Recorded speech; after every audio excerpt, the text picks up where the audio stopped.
என்ன பண்ணா இன்னைக்கு செவ்வாய்க்கிழமை ராத்திரி ஒரு கனவு ஒன்று கண்டேன். கொழும்புக்கு கொண்டு செல்லும் எப்படி அந்த கனவு கேட்டால் ஒரு ஹாஸ்பிட்டல்ல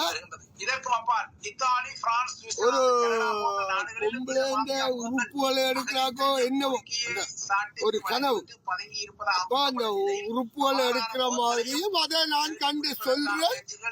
அவங்க என்ன கொலை செய்ய முயற்சி செய்யற மாதிரி இப்ப என்ன அப்படி கனவு காட்டுதென்றால் இப்ப நான் அப்ப கனவு எழுப்பி தண்டாக்கிட்டல நான் ரோட்ல நிக்கிறேன், நீ போட எனக்கு இது வெளிப்பட்டு போட நான் யோசிச்சு பார்த்தேன்.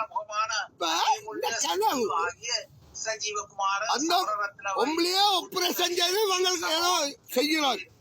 ஒன்று ஏதோ ஒன்று நடக்குதா இல்ல நடந்தது. இப்ப தங்கச்சிய இவங்க கிட்டி கட்டுகள் எடுக்கிறாங்க தான் செட்டப் பண்ணி அடிச்சு செய்து கேம ஆடினாங்களோ